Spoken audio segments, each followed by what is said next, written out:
Nosso primeiro destaque de hoje, dessa quinta-feira, dia 6 de abril, é que nós vamos falar que o ministro da Fazenda, Fernando Haddad, disse hoje que o governo estuda tributar até 500 empresas, né, que têm superlucros e não pagam impostos.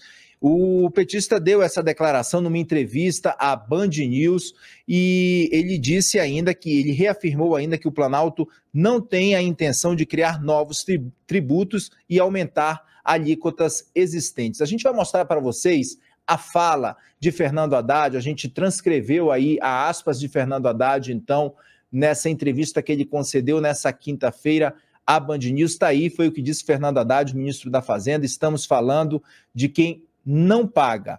Hoje, quem não paga são as maiores empresas brasileiras. Estamos falando de grandes empresas que têm superlucros, de 400 a 500 com superlucros, então, que com expedientes ilegítimos fizeram constar no sistema tributário que é indispensável como subvencionar o custeio de uma empresa que está tendo lucros.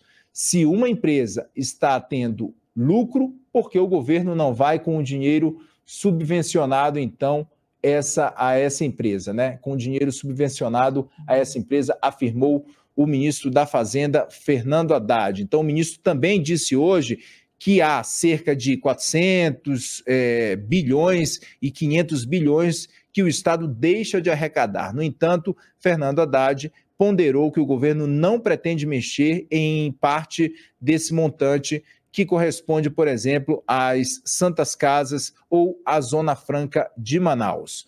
Tá aí, esse assunto que está repercutindo muito da fala do ministro da Fazenda, Fernando Haddad, e por isso a gente já vai chamar aqui o nosso Rodrigo Oliveira para participar do Papo Antagonista comigo e trazer mais detalhes agora dessa fala, trazer análise do Rodrigo Oliveira sobre essa fala de Fernando Haddad hoje. Né, Rodrigo? Muito boa noite, seja muito bem-vindo ao Papo. Boa noite, Kenzo, boa noite aí o pessoal que está acompanhando a gente. O Haddad continua, né, nesse périplo aí para dizer de onde vai vir o dinheiro que ele diz que ele vai... Na verdade, ele não diz, né?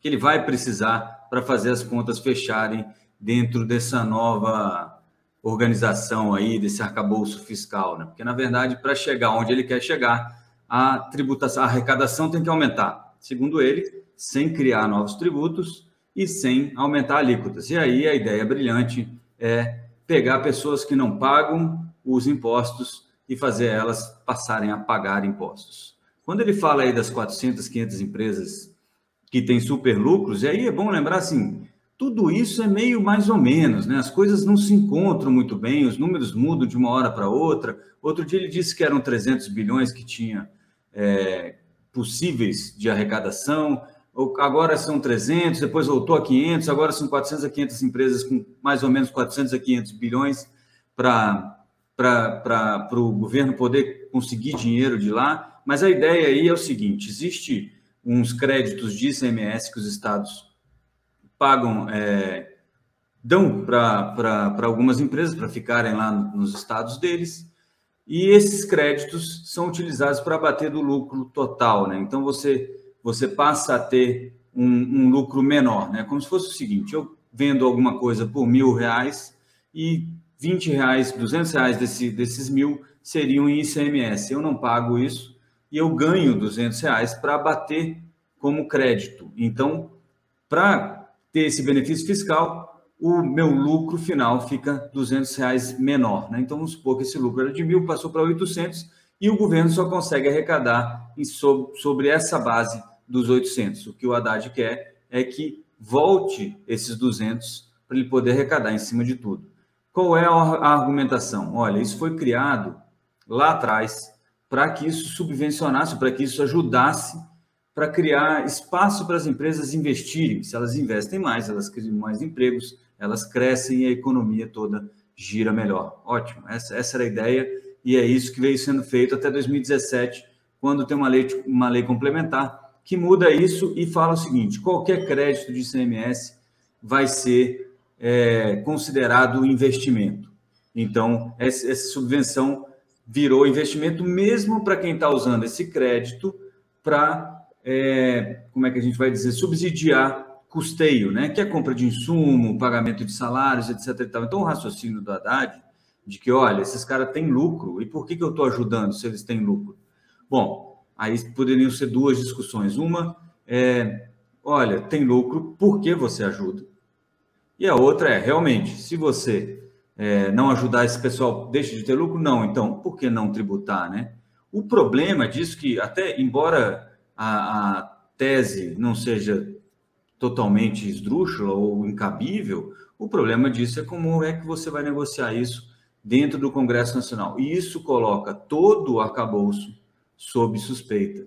E as contas do governo quase nunca batem, né? Nessa entrevista onde ele fala sobre essas 300, 500 empresas de superlucros, ele também fala, não, a gente vai taxar apostas, e-commerce, internacional, etc. e tal. A gente tinha feito uma conta que a gente conseguiria arrecadar aí com esse negócio do e-commerce 6 bilhões, mas aí o pessoal do setor chegou para a gente e disse, não, vale 12 bilhões. Agora imagina, o pessoal do setor com quem ele está falando é o pessoal daqui de dentro, que tem interesse que você tribute esse pessoal lá de fora para que os preços aqui cheguem mais competitivos para eles.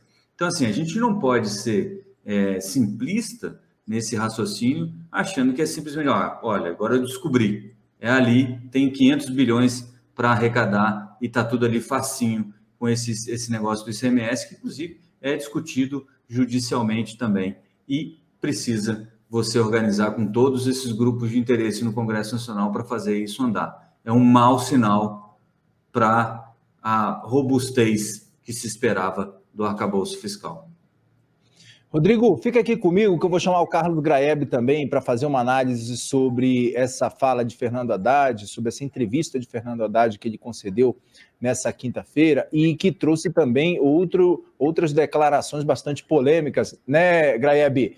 Boa noite, muito bem-vindo, Graeb. Boa noite, Kenzo. Boa noite, Rodrigo, tudo bem? Boa noite, pessoal do chat. Rodrigo, eu estava vendo aqui notícias sobre essa história da desoneração do ICMS, né, e de como isso se reflete na cobrança de tributos federais e tal. E os economistas começaram a fazer cálculo, né, e já descobriram que o valor anunciado pelo Haddad, que seria alguma coisa como 85 bilhões de reais, que poderiam ser arrecadados com isso, não é. Os caras já estão falando, olha, se der 50, 60, já vai estar de bom tamanho. Então, os números nunca batem mesmo, né? Impressionante, né? É impressionante. E eu só queria lembrar, o Haddad, nessa entrevista, ele falou que esse tipo de manobra tributária, essa especificamente foi de 2017, governo Temer, né? Falei, esse tipo de manobra tributária acaba desorganizando as finanças públicas, principalmente as finanças do governo federal, né? E daí eu fiquei me lembrando que a Dilma Rousseff, presidente do PT, né? Petista, foi a campeã de todos os tempos. Talvez, se tiver um campeonato mundial de desonerações malucas, é capaz que a Dilma ganhe. Porque ela decuplicou, ou seja, multiplicou por 10 as isenções e as desonerações que o governo Lula tinha dado. Passou de 40 e poucos bilhões em desonerações para 450 bilhões em desonerações no governo Dilma. E o FMI alertou o governo Dilma e falou assim, olha, vocês estão exagerando na dose desse negócio. E daí quem que era o ministro? Quem que era o Haddad da época? O Guido Mantega. Guido Mantega foi lá, fez piadinha com o alerta do FMI, falou, hahaha, vocês estão querendo... Nada a ver. Estava certíssimo o alerta. Eles sim desorganizaram completamente as finanças federais, abriram esse buracão que até hoje ninguém sabe como fechar, né? E então é isso. Tá bom, Haddad, você está querendo reorganizar, mas vamos lá.